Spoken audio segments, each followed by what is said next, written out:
a demandé aux gens pourquoi ils mangeaient. Donc il y en a qui ont répondu, ben, c'est parce qu'il est midi, donc il faut manger. Il y en a d'autres, ça a été, ben, c'est pour passer le temps. Et en fin de compte, on a eu 40% qui ont dit, c'est pour vivre. Donc déjà, c'était une bonne approche pour vivre. C'est bien, ça te vaut beaucoup, 40% quand même. Donc il faut sortir un petit peu de cette léthargie intellectuelle que l'on a de dire, je suis incapable de savoir pourquoi je mange et qu'est-ce qu'il faut que je mange. Alors des conneries sur Internet, je peux vous assurer qu'il y en a, mais alors entre les journalistes qui sont soi-disant spécialisés et tout, il y en a énormément. Non, il faut savoir tout simplement que nous devons manger parce que c'est un besoin. Nos cellules, elles ont besoin d'être alimentées. C'est la base de tout. Le jour où vous ne mangez plus, vous allez mourir. Donc ça veut dire que c'est fondamental. Par contre, manger quoi? Cette cohérence. Alors il y a une chose que l'on ne changera jamais, c'est que nous sommes des mammifères anthropoïdes.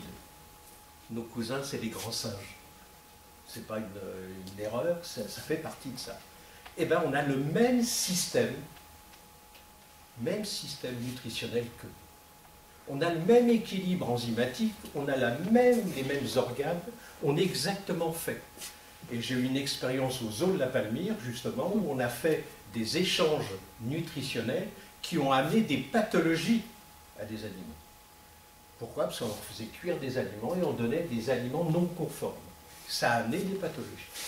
Donc ça veut dire pourquoi? Mais nous avons, en tant que mammifères anthropoïdes, un système enzymatique, un système organique, un système cellulaire qui est fait par rapport à notre espèce. Eh bien nous, il faut manger 80% de végétaux. Notre système enzymatique, il est fait pour 80% de végétaux. Et 20% à côté de ce qu'on appelle la tolérance. Ça veut dire qu'il n'y a aucune interdiction en nutrition. Aucune. La seule différence, c'est qu'il faut une réflexion de savoir sur la quantité et sur l'intérêt de cette nutrition. Alors quand on dit 80% de végétaux, les gens disent « Oh putain, il y en a marre de la salade ». Mais non, il y a autre chose que de la salade. Quand on regarde les plantes, les fruits, les légumes, les racines, les noix et tout, il y a énormément de choses que l'on peut manger. Par contre, comme les mammifères anthropoïdes, nous avons cette tolérance. Un singe, il va manger du miel, il va manger des œufs, il va manger des fourmis, des choses comme ça. Donc on a cette... Mais nous ne sommes pas à la base un carnivore. Tout à l'heure, je disais aussi à une dame qui me dit « Mais pourquoi je ne mange pas de... les céréales ne sont pas faites pour nous ». Alors je ne vais pas lui dire que c'est riche en amidon et tout, mais je lui dis « Madame, regardez-vous dans la glace. Est-ce que vous avez un bec? Est-ce que vous avez un jabot? Est-ce que vous avez un gésier ?» On n'est pas fait pour ça. On est incapable de dépolymériser les céréales. Donc c'est technique, c'est scientifique. C'est-à-dire que nous ne sommes pas faits pour ça. Alors donc, dans notre alimentation, on va dire que on a des besoins. Nos besoins cellulaires, c'est quoi?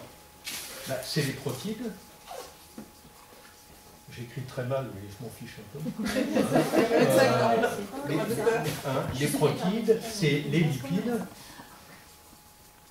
Donc, les glucides. Alors déjà, on va parler de protides. On a donné une importance à la protéine qui est absolument catastrophique. Notre corps a besoin d'1 gramme kilojour, 1 gramme kilojour de protéines. Mais je dis bien protéines en général, c'est-à-dire pas forcément animal. C'est 1 gramme kilojour. Donc vous faites 60 kilos, vous avez besoin de 60 grammes de protéines.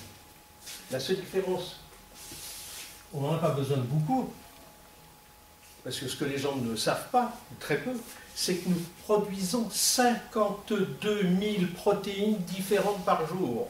Je ne parle pas en quantité, je parle en espèces, en sortes. Collagène, kératine, enfin il y en a tout un... On en produit 52 000. Ça veut dire que notre besoin en plus protéiné, c'est le moins important de tout ce qu'on a besoin. Et en tenant compte, en plus, ben, vous mangez des algues, vous mangez du chou et tout, vous avez des protéines dedans qui vont être beaucoup plus facilement assimilables, qu'on va le voir, que des cadavres. Évidemment, c'est logique. Donc, les lipides, bien sûr, on a besoin de lipides, mais les lipides, c'est 2 grammes kilojour. Et les glucides, c'est 7 grammes kilo jour. Ça veut dire qu'en fin de compte, les protéines ne représentent que 10% de nos besoins.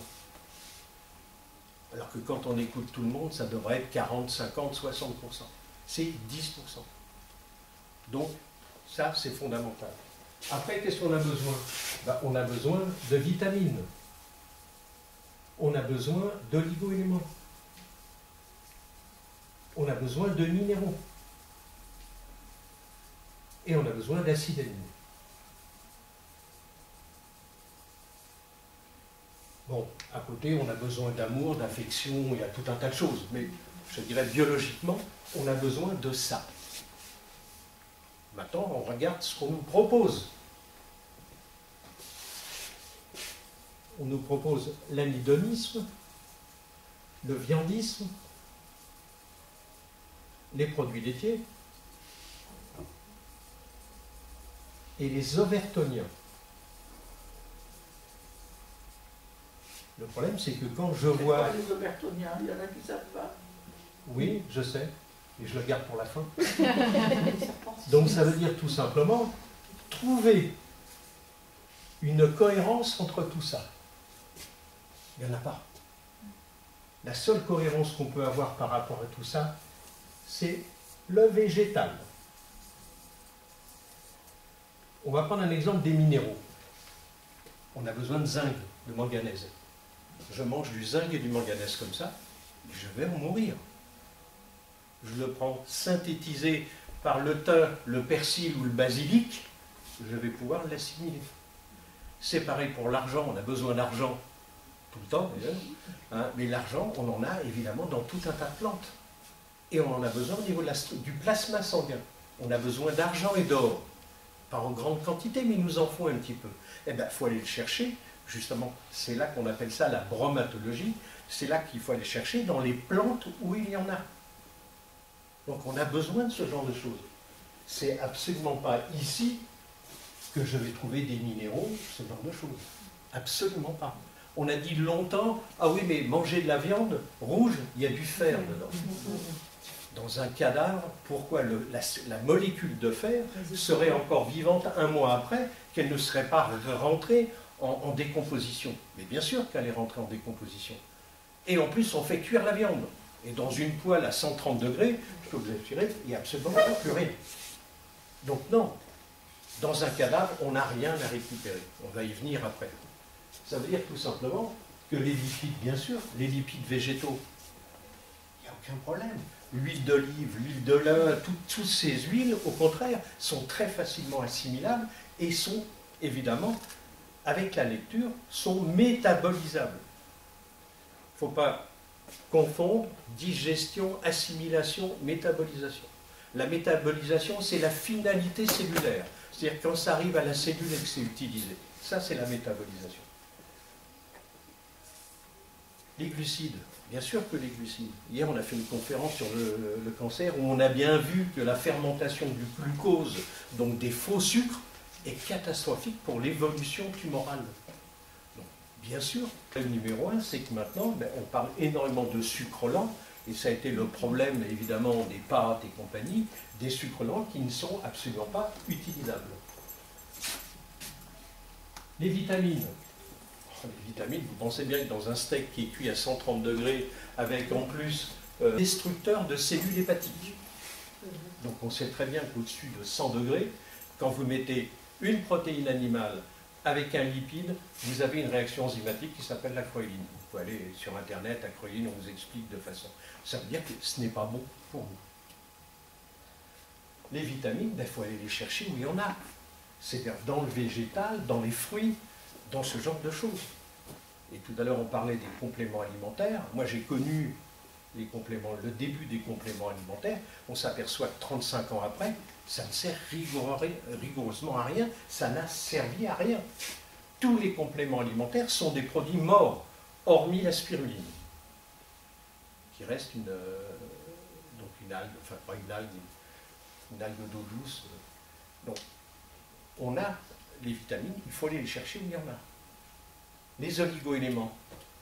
Les oligo-éléments, il faut savoir que par rapport à l'acidité qui touche 75% des gens en France et en Europe, Les oligo-éléments sont les tampons contre l'acidité.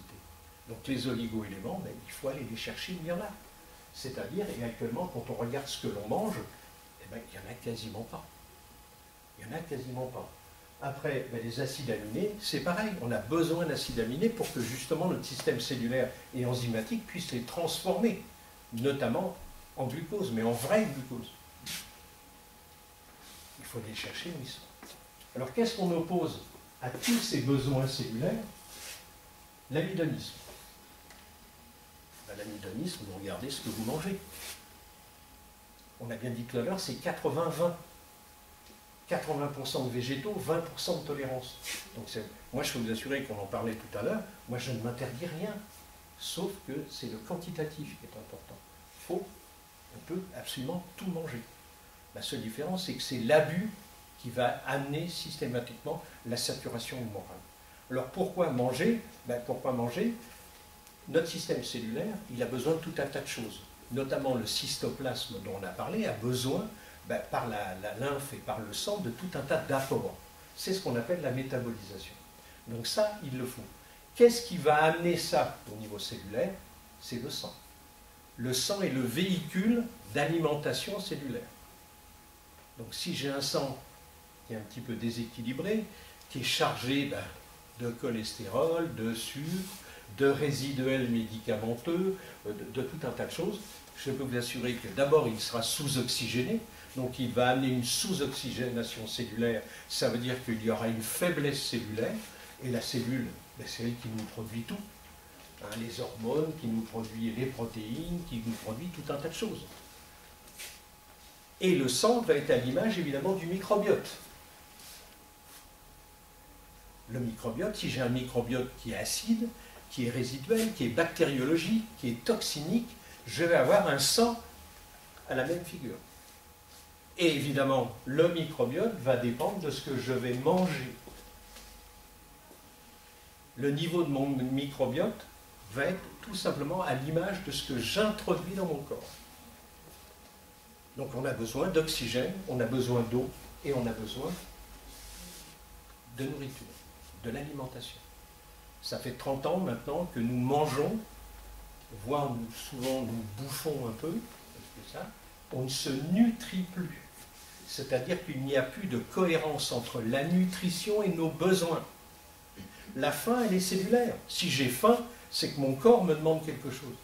La seule différence, c'est que maintenant, regardez, il y a énormément de gens qui vont à table sans avoir faim. C'est devenu une symbolique. C'est devenu une symbolique. On mange parce qu'il y a un horaire. Et on ne tient plus compte justement de ce problème de faim cellulaire qui correspond à la satiété. Et la satiété, ben, il faut la compenser. Si je ne la compense pas, je vais tomber en carence. Et une carence cellulaire, ça existe. La carence cellulaire va amener la dégénérescence cellulaire. Donc c'est pour ça que de manger, c'est fondamental.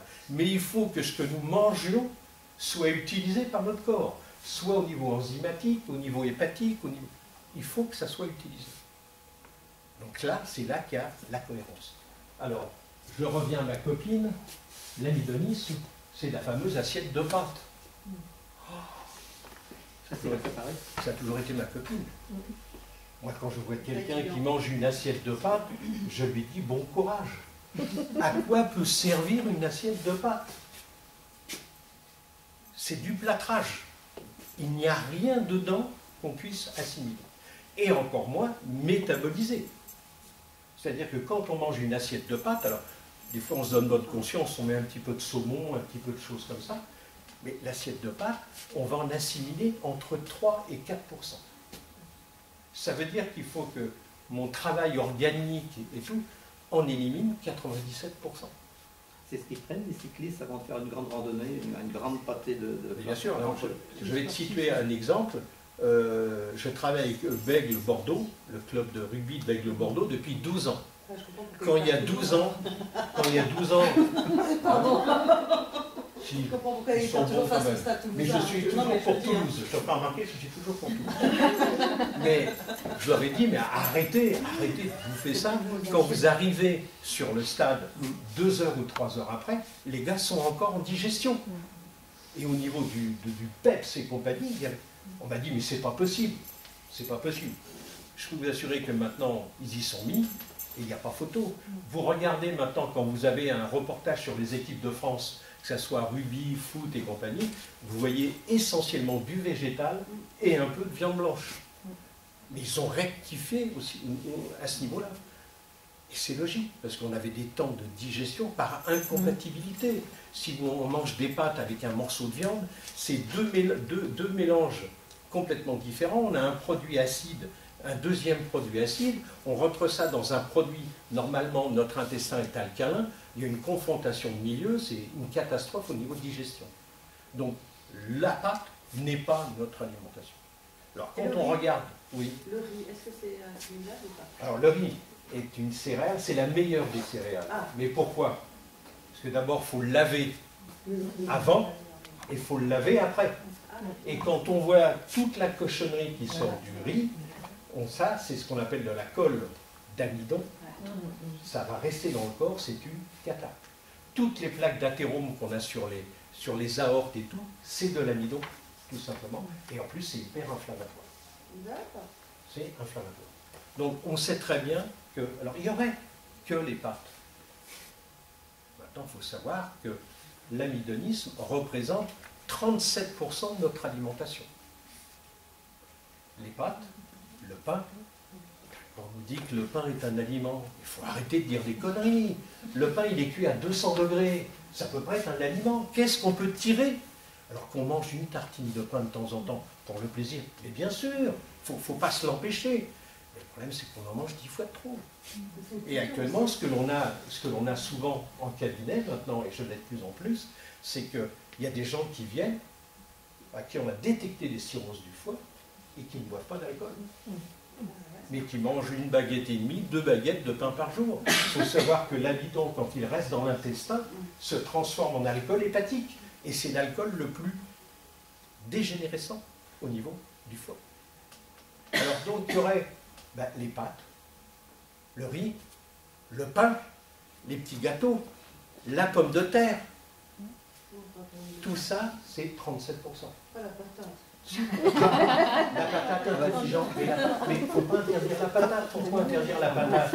Une patate cuite à la vapeur, avec au milieu un petit peu d'épices pour relever un petit... Bien sûr, la frite c'est morbide. La frite c'est morbide. Merci. Le problème c'est que je disais que c'était une réflexion. Pourquoi depuis 35 ans, c'est en train de s'aggraver de façon catastrophique? 35 ans, on développe tout un tas de choses de plus en plus tôt maintenant, et je dirais ce qui est grave, c'est que ça fait presque partie d'une forme de normalité. Maintenant, il a un cancer à 40 ans, il n'a pas eu de chance. Lui, il a fait un AVC à 50 ans, il n'a pas de chance. Ça doit venir, ça doit être génétique. Mais c'est des conneries tout ça, c'est des conneries. La génétique, tous ensemble, on a 1% de génétique de différence. 1%. Donc ça ne peut pas être génétique, c'est faux. Donc ça veut dire que là, l'amidonie, c'est une catastrophe. C'est le premier ennemi au niveau du système cellulaire. Alors en plus, au niveau cardiovasculaire, c'est inflammatoire. Inflammatoire de façon grave. Et on prend l'exemple actuellement, il y a de plus en plus de sigmoïdie. Sigmoïdie, c'est le petit morceau de l'intestin au-dessus de l'anus et à la fin du côlon. Et ça s'inflamme énormément, énormément. C'est ce qu'on appelle une sigmoïdie. C'est souvent chez les femmes la raison de la constipation. Il faut le savoir.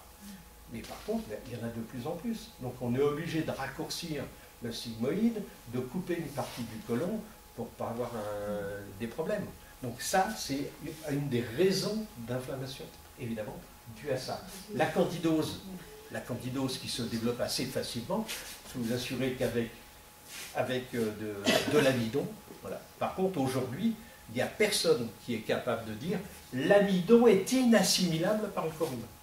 Il n'y en a pas un. Parce qu'il faut faire des céréales, les boulangers, les pâtissiers et tout. On s'en fout de la santé des gens. Ce qu'il faut surtout, c'est ne pas dire. Et des céréales, on va en faire de plus en plus. Sans maintenant tous les plats préparés, vous avez de l'amidon. Alors qu'on sait très bien qu'il n'est pas assimilable. Ça devient un poison sur la quantité. Deuxième chose, c'est le viandissime. Mais on peut manger un peu de viande. On peut manger un peu de viande. La seule différence, c'est qu'il faut rester dans les 20% de tolérance. Et puis on mange du cadavre.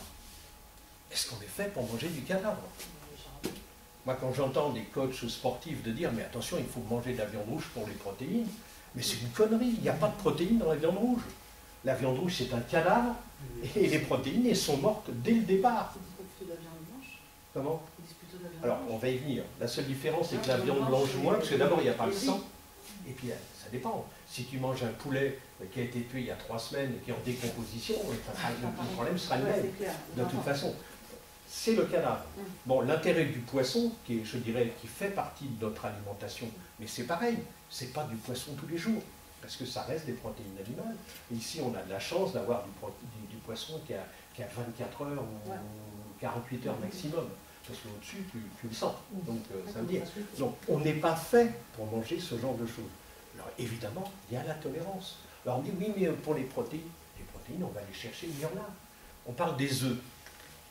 Les œufs sont une très bonne alimentation pour ça. Sauf Ah non, le jaune, il faut le manger. Le joyeux, sauf les œufs durs, qui sont une vraie il saloperie. faut le manger les œufs et les œufs. Moi, j'ai l'impression que vous n'écoutez pas ce qu'on vous dit, mais enfin, c'est pas grave. Mais non, l'œuf est quelque chose de bien par rapport à sa composition, par rapport notamment à la B12. On parle beaucoup de carence de B12. Le jaune d'œuf, eh ben, ce qu'il faut, c'est que le jaune ne soit pas coagulé pour qu'on puisse utiliser cette B12. Or, l'œuf dur, ben, vous l'ouvrez, vous voyez bien que tout est coagulé. Nous, l'intérêt, manger en œufs à la coque alors. De quoi? Les œufs. Mollet à la coque. Moi, mes œufs, bon, on a des poules, on a de la chance, Ouais. mais moi, c'est 2 jaunes d'œufs dans un bol, un peu de curcuma, un petit peu de persil cru. Mais il faut essayer, vous n'avez jamais essayé. Vous avez jamais. Non, mais attention, pas le blanc. Hein. Non, pas le blanc, sans le blanc. Ah non, que le jaune. Oui, non, ça, c'est bien. Ah non, que le jaune. Le blanc, il ne sert à rien. Qu'il soit cuit, c'est de la. Ça ne sert à rien, complètement. Donc, qu'il soit cuit ou cru.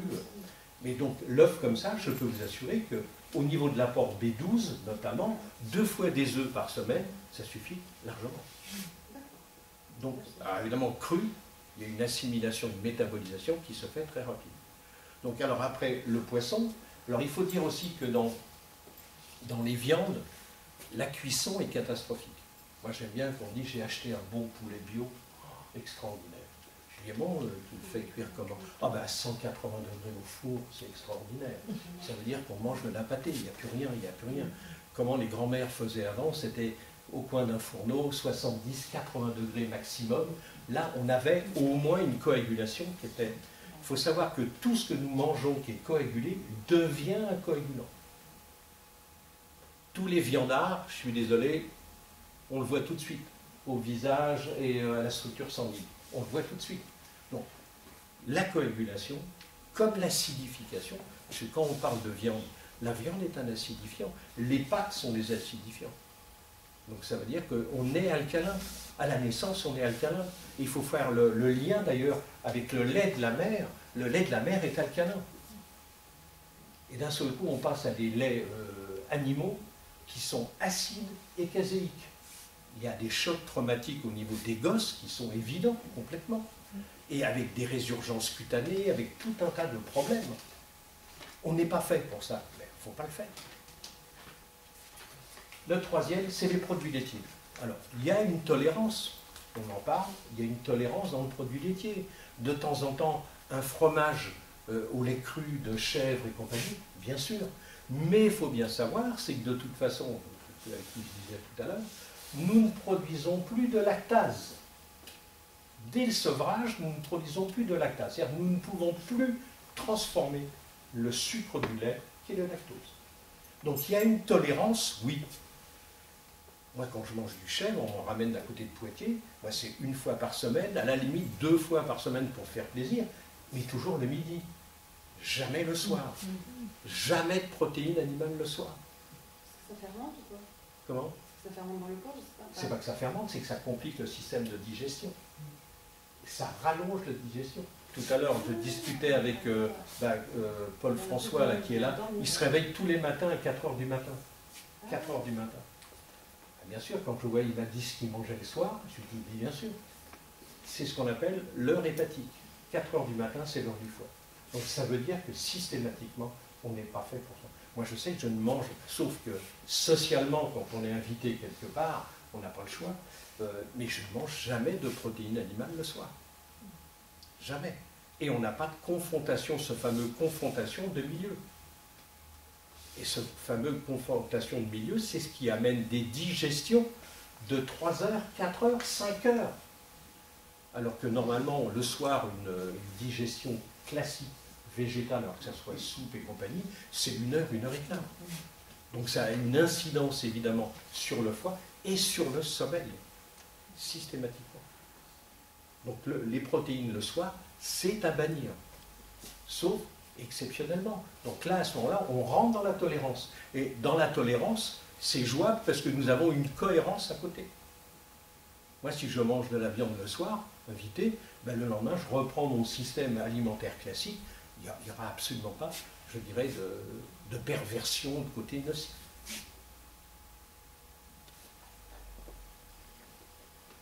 Donc le lait, oui, de temps en temps. Alors évidemment, il y a des gens qui me disent « Ah oui, mais ça y est, j'ai arrêté le lait. » Et j'ai pris du lait de soja à la place. Oh là là, quel choix génial, quel choix génial. Et j'ai dit, vous l'achetez en brique, oui, c'est upérisé, pasteurisé et tout. Ça veut dire qu'il n'y a rien dedans.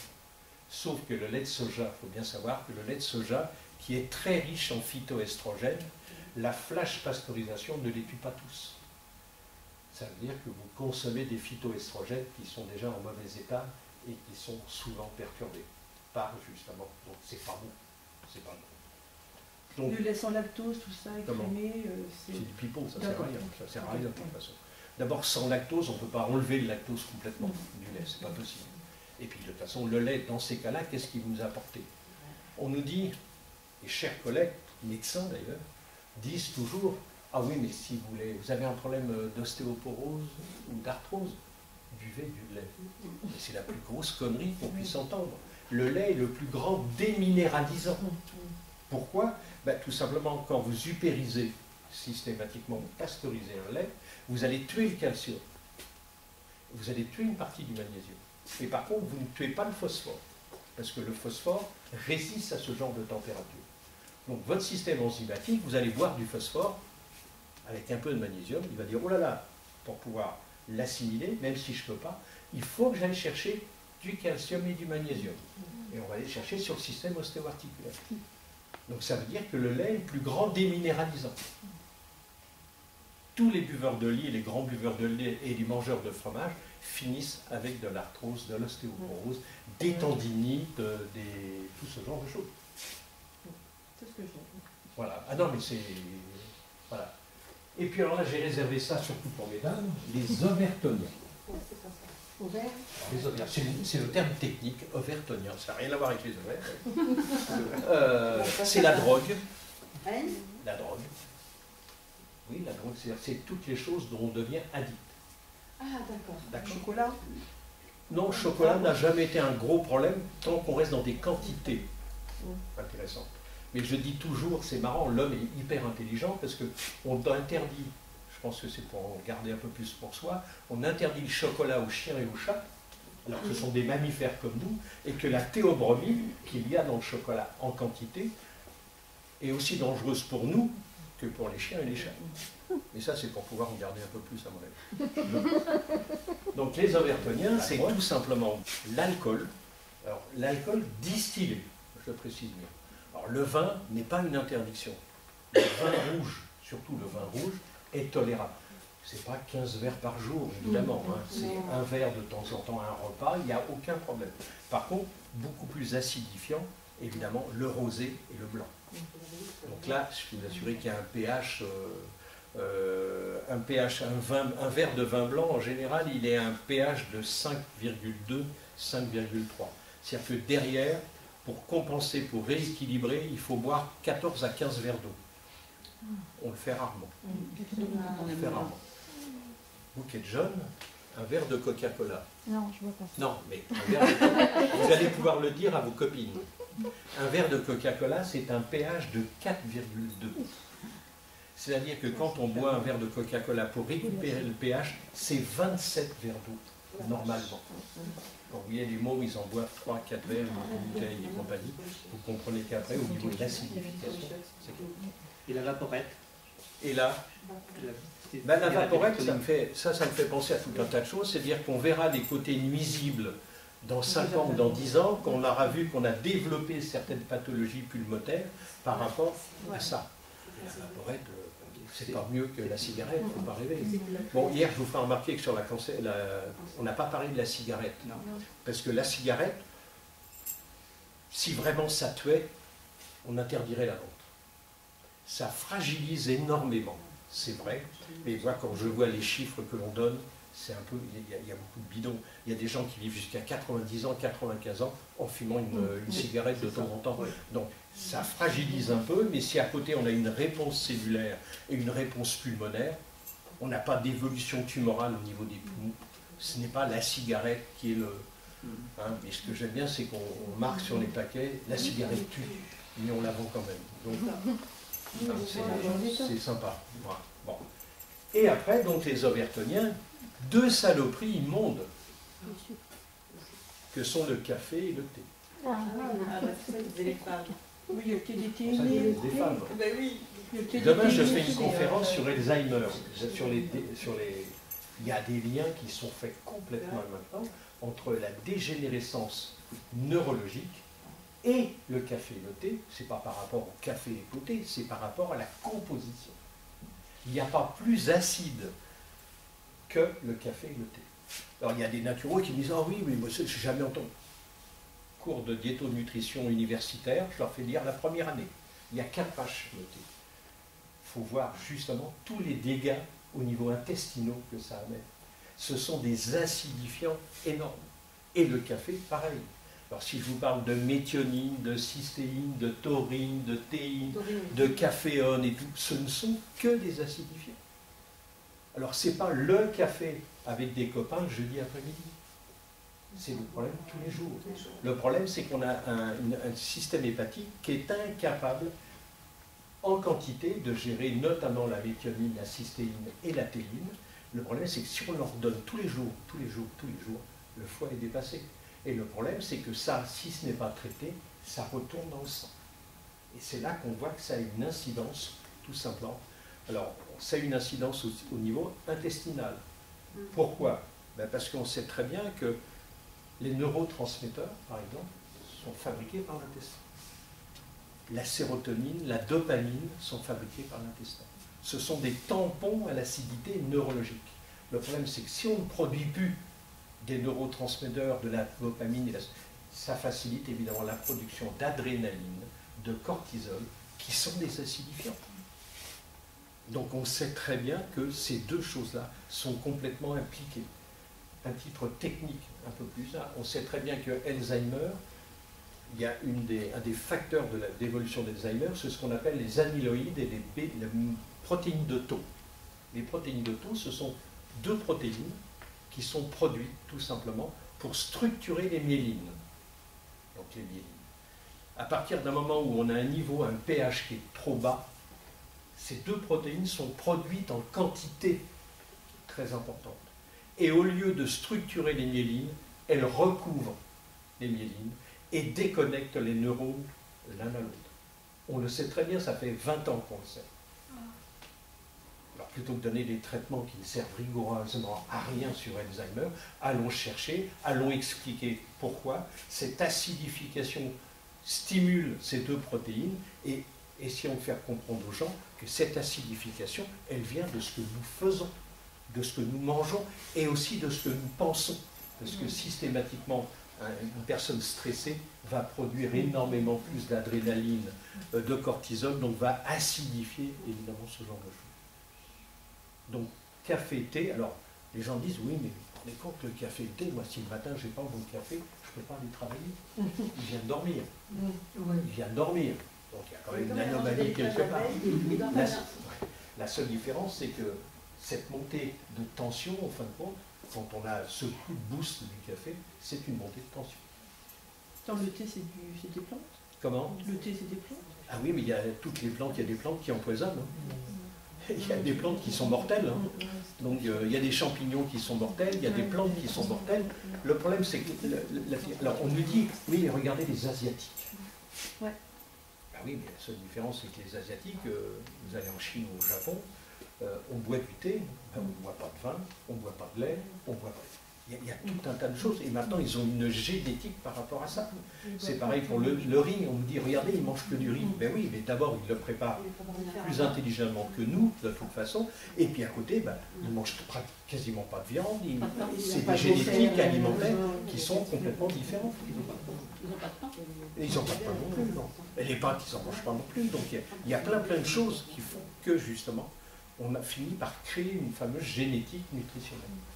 Donc, c'est ça qui est important. Et si on prend deux fois, je vais dire une bêtise, mais 2 fois par semaine du thé, ça ne pose pas de problème. Voilà, il ne faut pas que ce soit tous les jours en fait. Non, il ne faut pas tous les jours, tout simplement. Il faut savoir que le foie est l'organe le plus important dans le corps humain. C'est lui qui a le plus de boulot. Il produit plein de choses, mais surtout, c'est lui qui, en fin de compte, nourrit, va travailler le sang. Mais c'est aussi notre tout à l'égout. C'est lui qui emmène vers les reins. C'est lui qui va traiter tout un tas de choses. Et c'est pour ça qu'à partir du moment où on a vraiment des problèmes hépatiques, ça se ressent au niveau des humeurs, du sang, de la lymphe, de tout un tas de liquides lacunaires. On a vraiment, le foie est primordial. Donc, ça, café, thé, alors... Et le faux café, tu sais qu'on prend qu'à base d'orge, de choses comme ça. Alors, il y a quelque chose qui est très bon, c'est le café de lupin et le café d'orge, qui ont quasiment le même goût que le café et qui ont l'avantage de ne pas du tout être chargés de ces structures-là. Alors après, on me dit, mais qu'est-ce que je peux boire le matin? D'abord de l'eau, hyper important, il faut boire de l'eau. Et puis après, on a à peu près 400 tisanes en France. On a 400 tisanes, qu'est-ce que... On est là-dessus. La seule différence, c'est que on sait très bien maintenant les dégâts de ces deux choses-là.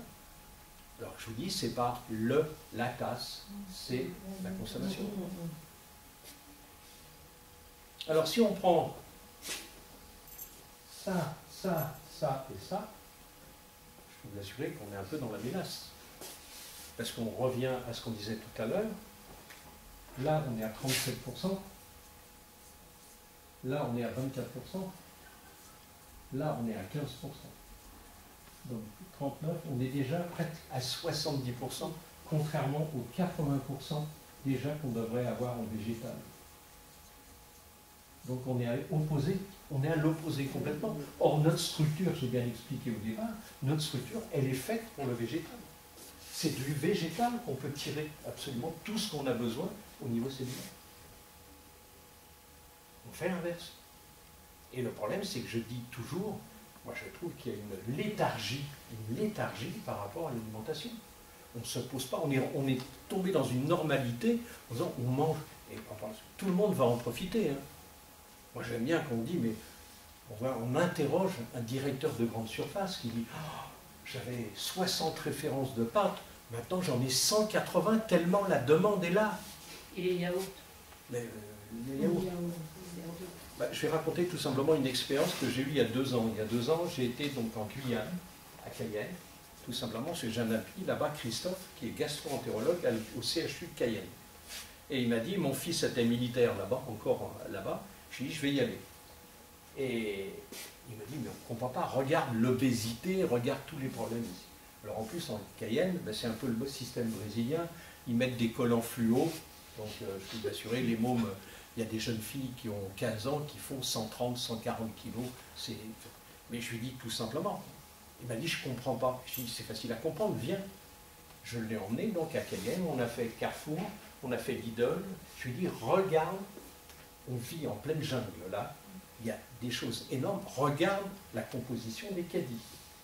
Jambon, coca, pâtes et compagnie. Je lui ai dit, maintenant on va faire le contraire. On a traversé l'Oyapock, on était dans le nord du Brésil, tout simplement, où c'est une zone encore, je dirais, si je vais à Rio, j'aurais le même problème, si je vais à Sao Paulo, j'aurais le même... Mais là, en fin de compte, je me suis dit, regarde, il n'y avait aucun obèse. Pourquoi? Parce qu'ils se nourrissaient, d'abord il n'y avait pas de grande surface, et ils se nourrissaient uniquement d'eau, de produits locaux et compagnie. Donc c'est vraiment sociétal. Alors on nous dit, oui, les jeunes font plus de sport et tout. Non, il y a un gros problème de malbouffe. Il y a un gros problème de malbouffe.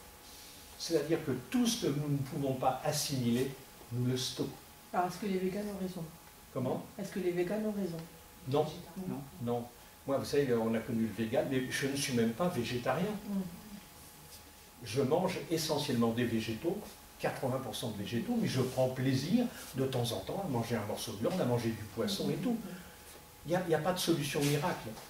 Notre structure, scientifiquement, on l'a dit, mammifère anthropoïde, on a droit au végétal et on a droit à cette tolérance. Le problème, c'est qu'on a inversé, sans réflexion, complètement cette intolérance. Donc on peut manger, bien sûr. Le vegan, pourquoi ne pas manger le vegan? Sans tout le véganisme finira par être carencé. On aura des carences, systématiquement. Le végétarien, les végétariens déclenchent des cancers aussi, il ne faut pas rêver. Parce qu'ils ont une mauvaise habitude, c'est-à-dire qu'ils font de la compensation par les céréales. En disant, oui, il y a plein de protéines dans les céréales, c'est faux.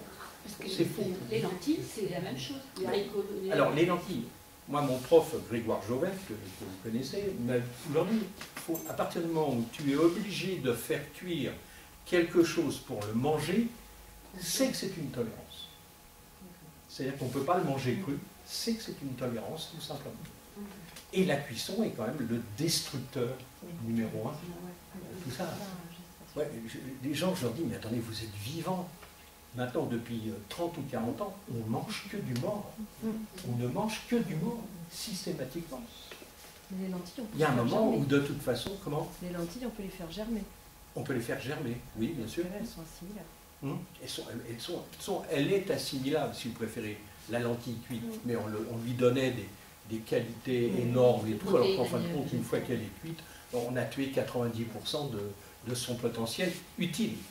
Ce qu'il faut arriver, c'est être devant une assiette et de dire, là je mange quelque chose qui va m'être utile, qui va me servir à quelque chose. Et le problème, c'est qu'on a perdu cette notion-là complètement. On l'a perdue. Et quand je vois tout ce que l'on mange... Comment? Ça met en cause toute l'agroalimentaire. Non, mais de toute façon, le problème, il est là. Le problème, c'est est-ce qu'on va dire aussi que l'amidon est inassimilable pour ne pas embêter les boulangers et tout? Est-ce qu'on va dire, mais attention, mangez moins de viande rouge? C'est ce qui est le cas actuellement, parce que les éleveurs vont souffrir et compagnie. Il y a des choix à faire. Soit c'est l'alimentation ou c'est la santé. C'est pour ça que quand vous dites tout à l'heure, pardon, je coupe, mais quand vous dites tout à l'heure qu'on n'a pas réfléchi, moi je ne pense pas comme ça, c'est qu'on est vraiment victime de l'évolution de la société avec le travail. Il faut mettre des rythmes, tout à l'heure vous parlez de rythmes perturbés dans l'alimentation. En fait, on devient... on nous met dans des cases parce qu'en fait, il faut que ça aille vite. À partir de là, même la cuisine, il faut que ça aille vite, on n'a pas le temps de manger. Donc le temps de... je pense vers une simplification, mais pas vers le bien-être. On est d'accord. Voilà, tout à fait. La seule différence, c'est qu'on vit dans un monde où il y a une désinformation complète. Il y a une désinformation, on nous amène systématiquement où on veut que l'on aille. Bon, j'ai vu un reportage il y a 3 jours où il est prévu qu'en 2030, on va nous mettre sur le marché du saumon où il n'y aura plus de saumon dedans. On va mettre des épinards où il n'y aura absolument pas une structure végétale dedans. Ça va être que des molécules de synthèse. C'est là où ils veulent nous amener. Mais ce qui est le plus grave, moi je travaille avec le CNRS beaucoup, en 2034, l'Europe prévoit d'interdire les marchés. Sérieux? Sérieux. D'interdire les marchés. Pourquoi? Ils vont obliger, tout simplement, d'avoir sur les marchés que des produits transformés. C'est-à-dire qu'on sera sous dans des bistères ou des trucs comme ça, mais que ça ne sera plus à l'air libre. Soi-disant pour des raisons bactériologiques. Ah oui, c'est une connerie. Et la quantité de On va tout droit vers le plastique. soleil vert. Comment?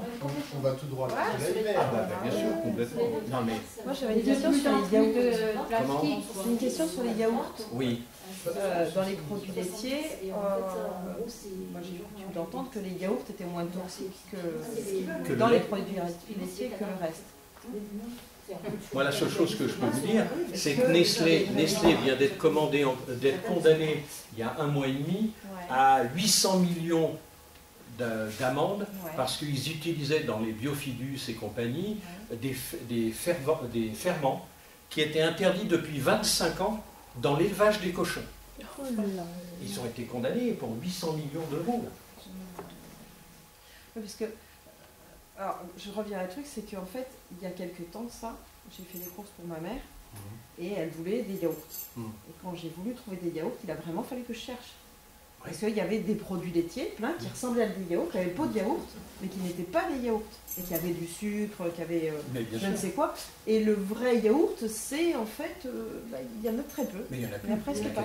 C'est pour ça que je posais la question de savoir si le yaourt avait un truc particulier par rapport aux produits non, laitiers. ça reste du lait de toute façon. Ça reste du lait. Donc le problème, voilà, le problème. J'avais dans l'idée que c'était digeste par rapport aux produits laitiers. Non, ça reste un lait, donc la composition, le lactose qu'il y a dedans, de toute façon il y en a, et on sait très bien qu'on ne peut pas l'assimiler. Non, alors c'est pareil, un yaourt de temps en temps, oui, bien sûr. Ouais, la seule chose que je mange des fois, c'est de la faisselle. De la faisselle au lait cru. Je me fais plaisir, mais j'en mange, allez, j'en mange un pot une fois par mois. Donc il n'y a pas d'interdiction, on peut le faire sans aucun problème. Je vous dis, ce n'est qu'un problème de réflexion et d'utilisation de ce que l'on a. Sur le principe de la protéine à nouveau, on est bien en train de balancer sur les marchés, des Lasberg, des Lyon, il y a des élevages en France, on le sait. Les insectes, c'est quelque chose qu'on ne peut pas digérer, ça soit alimentaire, c'est quelque chose qu'on ne peut pas consommer. Mais non, mais on parle, moi j'aime bien, on s'aperçoit maintenant qu'à partir de 62 ans en France, on a des protocoles médicamenteux à vie. Tension, cholestérol, tout ce genre de choses. 62 ans. Il y a 15 ans, c'était 70, 72 ans. Bien sûr, si je mange de la cholestérine en pagaille, c'est sûr que de toute façon, je ne vais pas pouvoir gérer mon niveau de cholestérol. Donna là, est venue me voir hier pour un problème de cholestérol et de diabète. Bon, elle ferait moins la fête toute la nuit. Je pense qu'il n'y aurait pas ce problème. 62 ans, là, Donna. C'est la doyenne. Bon, mais le cholestérol, donc bien sûr, on sait d'où vient le cholestérol. Par contre, le jour où on meurt, parce qu'on n'a plus de bon cholestérol, on en fabrique du cholestérol. Et il faut qu'on ait une structure pour fabriquer du cholestérol. Donc par rapport à la viande, par exemple, le jambon de Paris, là, le jambon Christ, qui est une vraie saloperie, manger du jambon d'Aoste, manger du jambon de Bayonne, où il n'y a pas justement la détérioration par la cuisson. Donc là, on n'a vraiment pas de coagulation par la cuisson. Et il n'y a surtout pas de piqûre de tout un tas de choses. Donc là, évidemment, on peut le manger. Nos grands singes, nos cousins, mangent aussi tout ce qui est issu de la mer. Ils aiment bien ce qui est issu de la mer. Ils peuvent manger des coquillages. On peut manger tout un tas de choses. On parlait de protéines tout à l'heure. Moi, je suis breton. J'ai toujours dit, hein, je suis breton. Ma mère m'a dit que c'était ma seule qualité. Depuis, je ne lui parle plus. Donc, c'est pas grave. Mais j'ai mangé toute ma vie des algues marines. Quand on voit aller chercher des protéines qui n'existent pas dans de la viande, alors que vous prenez 100 grammes de protéines, vous avez 50 grammes de protéines. Végétales. 100 grammes d'algues. Comment? 100 grammes. Vous avez dit Oui, non, mais pour vous donner une... Non, mais vous avez dit 100 grammes de protéines, il y a 50 grammes de protéines. Ah oui, 100 pardon, grammes 100 grammes d'algues, oui. Donc, c'est-à-dire que les algues, ben, on a des protéines qui sont alcalines, qui sont végétales, qui sont riches en oligo-éléments et qui sont riches, qui sont évidemment des basifiants. On peut récupérer un pH intestinal en consommant 2 fois, par exemple, des algues par semaine. On peut le faire.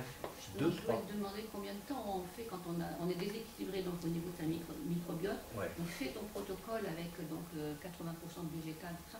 Combien de temps pour rééquilibrer une microbiote à peu près? Ben, ça dépend de l'état du microbiote. Voilà. Mais donc tu peux voir des choses hyper intéressantes au bout de 10 jours. Ah oui, 10 jours. Au bout de 10 jours, par contre, il y en a sur des états qui sont plus compliqués, ça peut être 2-3 mois. Mais par contre, tu sais très bien qu'en passant par là, donc en purgeant, en faisant un jeûne hydrique et en changeant ton alimentation, tu vas y arriver. Moi, je le donne depuis 39 ans, presque 40 ans, ça marche à 99%. Par contre, il y a des obligations. C'est-à-dire qu'il faut arrêter le café et le thé pendant déjà 21 jours, à faire, bien sûr. Et puis après, il y a un choix alimentaire qui est ce qu'on appelle hypotoxique. Ça veut dire qu'on enlève tout ce qui peut être acidifiant et toxique par le remplacer par quelque chose qui est assimilable très rapidement, donc qui va en plus faire moins travailler tout ce qui est organique. Plus notre foie travaille, plus il va se fatiguer. Pas sur 6 mois, mais sur 5 ans, sur 10 ans, oui, bien sûr. La seule différence, c'est qu'avant, je crois que je l'ai dit hier, le professeur Carré a sorti sur Instagram une vidéo. C'est quelqu'un avec qui je travaille, qui est professeur de cardiologie au CHU de Rennes. Et il vient de sortir une vidéo où il fait un constat de ce que lui a maintenant. C'est-à-dire que maintenant, les gosses, à 11-12 ans, ils ont des diabètes de type 2, ils sont prédiabétiques. Les gens qui viennent le voir au niveau cardiovasculaire, à 30 ans, il me dit, ils ont des cœurs de 50 ans. Ils ont des systèmes cardiovasculaires de 50 ans, voire 55 ans et plus. Donc il y a une prise de conscience, c'est bien, mais souvent la prise de conscience, il y a un peu plus on va tarder, plus il y aura de travail, évidemment, systématiquement. Parce que le problème numéro 1, et ça c'est la base de la naturopathie hygiéniste, c'est de dire il n'y a qu'une seule cause aux pathologies que nous développons. On n'attrape pas une pathologie, on la développe. Donc c'est un problème interne. Nous développons. Donc à partir de nous développons, on sait très bien que pour 99%, c'est un problème de saturation humorale. Mauvais état du sang, mauvais état de la main. D'office. On le sait. Et ce mauvais état du sang amène systématiquement une sous-activité cellulaire avec tout ce que ça amène. Nous sommes en dégénérescence cellulaire. Il ne faut pas rêver. On l'est depuis 25 ans. Nous, ça fait 25 ans qu'on le dit, et ça va être de pire en pire. Ça va être de pire en pire si rien n'est fait. Parce que de toute façon, on va nous amener à ce qu'il y ait plus de dégénérescence. Si tu nous dis que déjà qu'il n'y aura plus de marché, qu'il n'y aura plus de produits végétaux... Ça, c'est le problème de l'Europe. Hein. C'est le problème de l'Europe. Il ne faut pas rêver. Ça fait 25 ans, on nous a interdit le boyau sur l'andouillette. En fin de compte, ça a servi à quoi? C'est vraiment pour se faire plaisir. Enfin bon, passons. Je ne suis pas un Européen convaincu. Maintenant. Voilà. Non, mais donc il faut reprendre justement cette façon de se nutrir, évidemment, en réfléchissant un petit peu.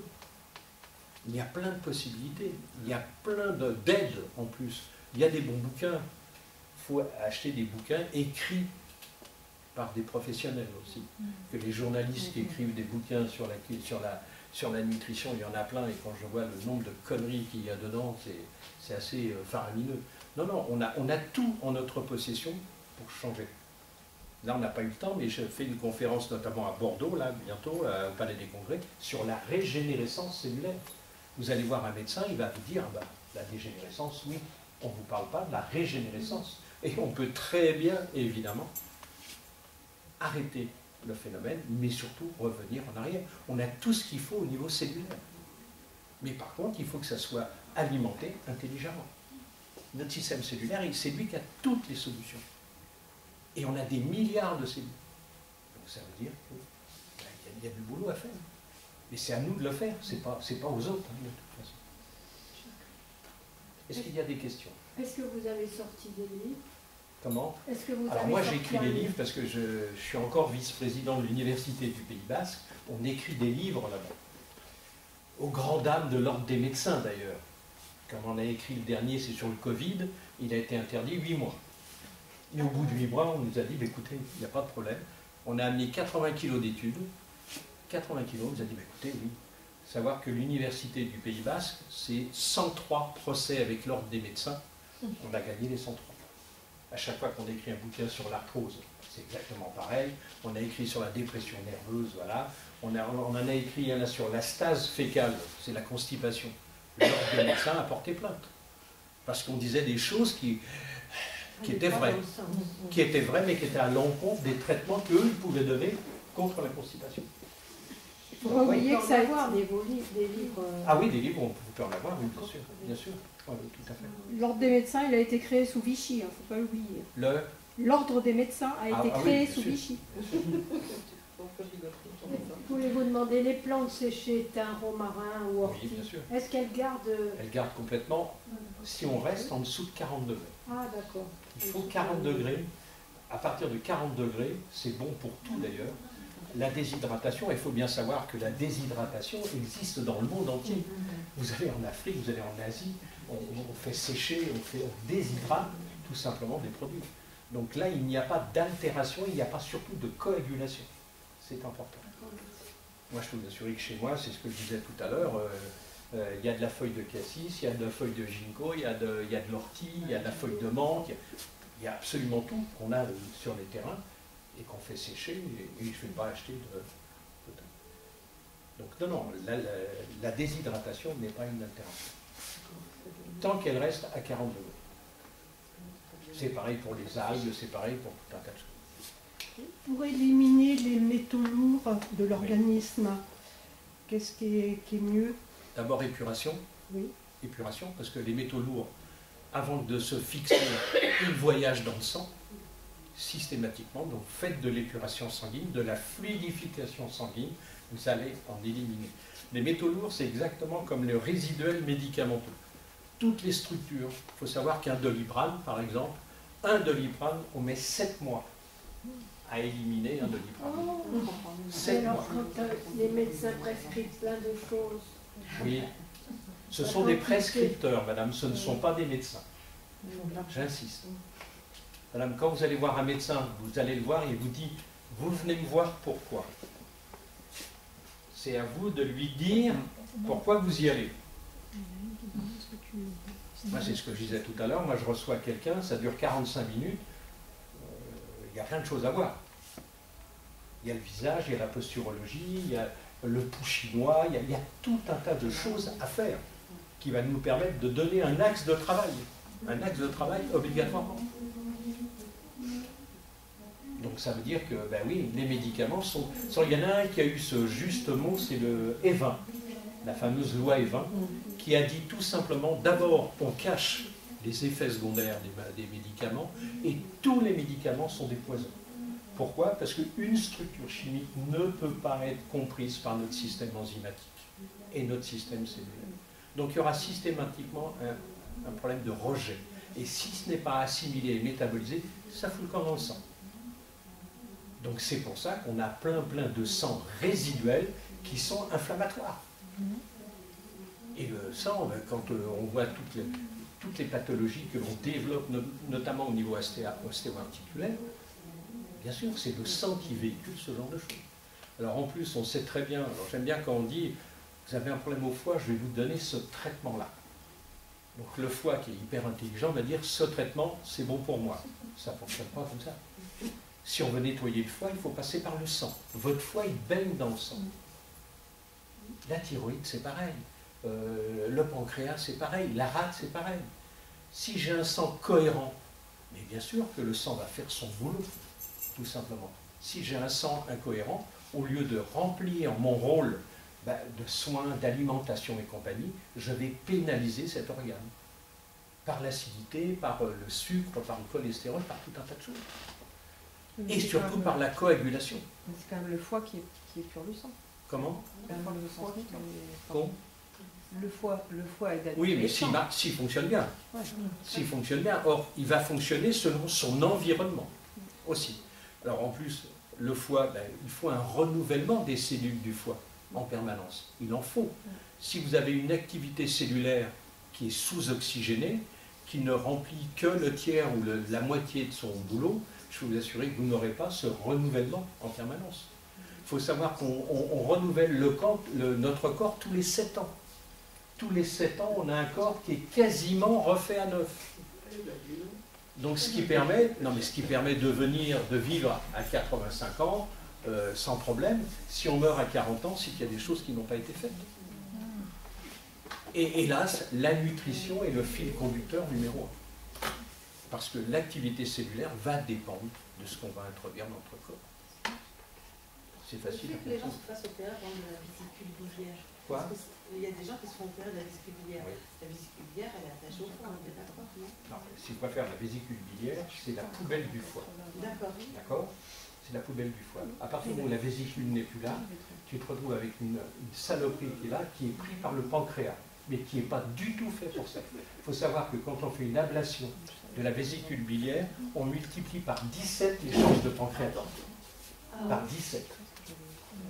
Pourquoi? Parce qu'il n'y a plus ça qui est évidemment là et qui a un rôle essentiel. De toute façon, on s'est aperçu maintenant qu'on ne coupe plus la pâtisserie, qu'on ne coupe plus les végétations, parce qu'on avait tout ça, pourquoi aller enlever quelque chose? Tout a un rôle, ça a un rôle, donc systématiquement, et ce rôle, il est bien défini par notre structure biologique. Donc on n'a rien à enlever. Moi, quand je vois maintenant que même les thyroïdes, il y a un nodule, on enlève la thyroïde pour un nodule, alors qu'on peut vivre pendant 30 ans avec un nodule. Une tumeur, c'est pareil. C'est ce que je disais hier, on dit les cancers du sein, on arrive à en traiter. Bien sûr, aussitôt qu'il y a une tumeur, on enlève, mais ces tumeurs ne sont pas forcément cancéreuses. Et elles peuvent être complètement... Enfin, on fait une biopsie quand même. On fait une biopsie quand même. Oui, sont cancéreuses. Oui, mais enfin, moi je me ferai voir des résultats de biopsie. Ça va un peu dans le même sens. Ouais, ça va un petit peu dans le même sens toujours. Souvent, on ne sait pas. Donc, par précaution, on enlève.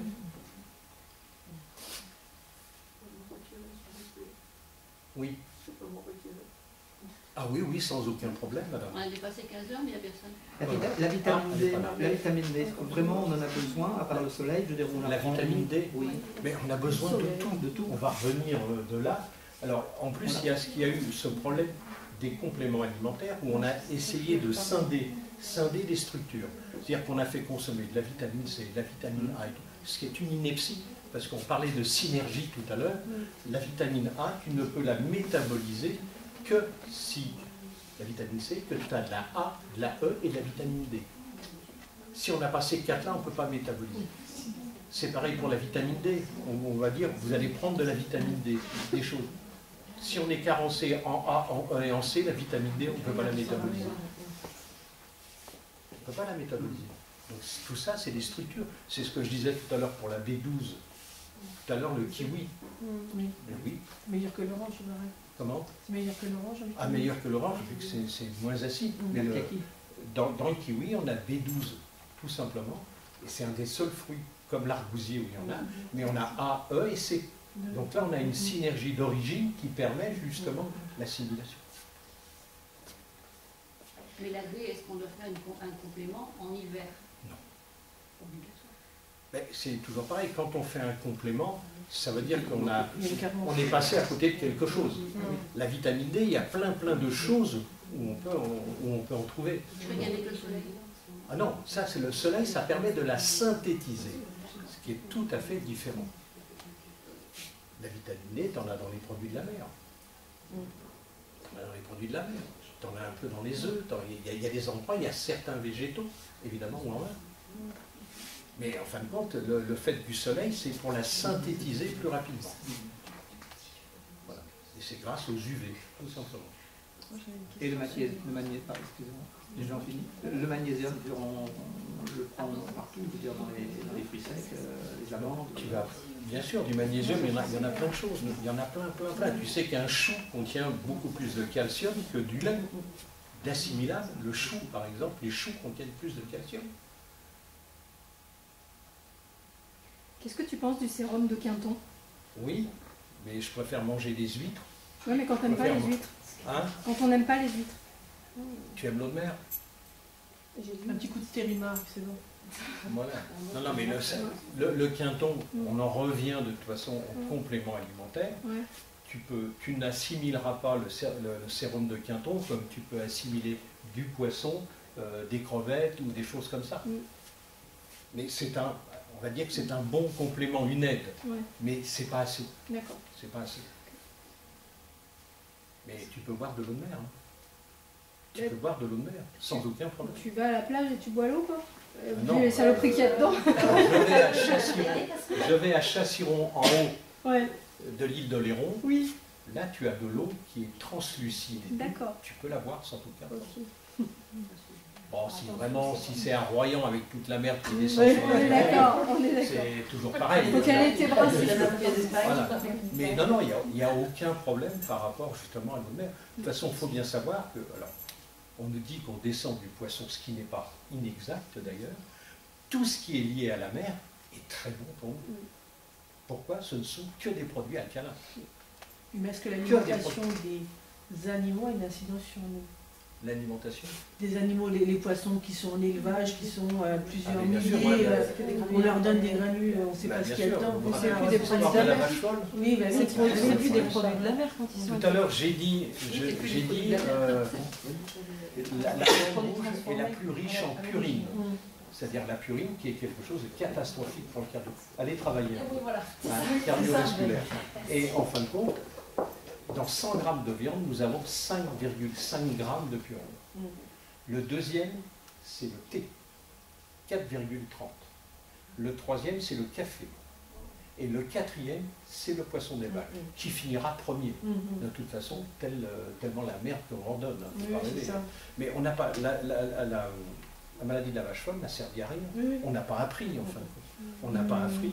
Nous, demain, on nous donne que des protéines de viande et compagnie, on va mourir très rapidement, de toute façon. On va mourir très rapidement. Moi, j'ai une question sur les compléments alimentaires, dans le sens où on entend aussi que les végétaux, aujourd'hui, sont moins riches en vitamines, oligo-éléments et minéraux que par le passé. Et dans ce cas-là, ça justifierait le besoin de compléments alimentaires. Non, c'est les compléments alimentaires, je l'ai dit tout à l'heure, sont pas métabolisables. Et comment on fait dans ce cas-là, sachant que les végétaux sont moins... Vous savez, on me dit la même chose en disant, mais vous avez vu l'état de la mer, les poissons doivent être pleins de cochonneries et compagnie. Quand on regarde bien et qu'on étudie, évidemment, je n'irai pas manger des algues dans le port de Marseille. Mais je peux vous assurer qu'avec l'Ifremer, on a plein d'études qui sont intéressantes. Je peux vous assurer que les poissons n'ont pas tant de plomb que ça.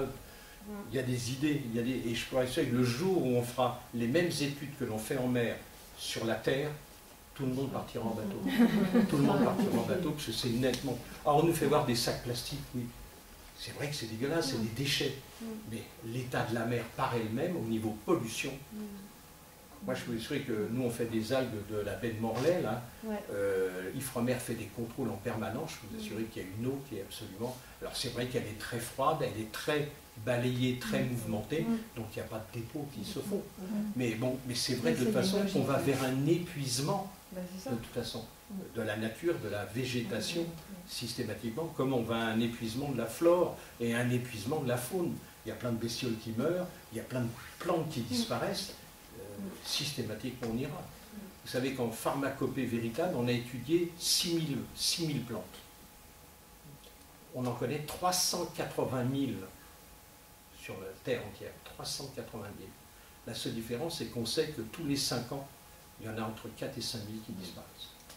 Et vers le phare Brouillard, il y a des cimetières, je veux dire, d'obus qui radient encore. Est-ce que c'est... Moi, je n'ai pas vu d'études là-dessus. Un fer qui est rouillé au fond de l'eau, il ne dégage pas grand-chose. C'est des obus de la guerre de 40. Je vous assurer qu'il n'y avait pas d'ionisation de ce genre de choses. Alors, dire que c'est parfait, non, mais ce n'est pas un danger, véritablement. Voilà. Ce qui est plus dangereux, c'est actuellement tous les produits alimentaires qui viennent d'Argentine, qui viennent d'Inde, qui viennent des États-Unis, qui sont passés au césium 137. Ça, c'est 10 fois plus dangereux, et il y en a de plus en plus. Il faut savoir qu'avec les États-Unis, tous les accords commerciaux, que ce soit les jus, les oranges, tout ce genre de choses, sont passés au césium 137. Ça veut dire que le césium 137, il reste... Ça fait quoi de les passer au césium 137? Ils sont ionisés. Mais ça fait quoi de les ioniser? Ioniser, c'est on bloque l'évolution. Pour la conservation. Pour la conservation. On les bloque. C'est-à-dire qu'il n'y a plus d'évolution moléculaire, plus d'évolution. Et du coup, ils ont des résidus de césium 137 dedans, oui, bien sûr. Et ça porte rien. Et en plus, c'est des fruits qui sont morts. Oui, de toute façon, ils sont complètement morts. Parce que nous, c'est un des premiers contrôles que l'on fait sur l'activité de phytosène, c'est qu'on fait des tests de germination. On fait des tests de germination. Si ça germe, c'est que c'est encore vivant et que ça n'a pas été ionisé. Mais par contre, dans le label bio, la ionisation n'est pas interdite. On a un sacré travail de résistance à faire. Ah bon, c'est grave. Okay. Merci. Bon, messieurs, dames, écoutez, que ça vous serve, mais surtout, faites un changement. Faites un changement. Prenez le temps de le faire. Alors, des fois, il y a beaucoup, ah oui, mais je sais pas, j'ai pas... faites-le. Parce que nous, ce qu'on récupère en cabinet à 45 ans, 50 ans, c'est des gens qui ont déjà conscience de problèmes qu'ils vont développer, évidemment. Mais le travail est beaucoup plus dur, beaucoup plus lourd quand c'est une inflammation ou des choses comme ça qui sont perdurées. C'est un petit peu ça. Merci à vous.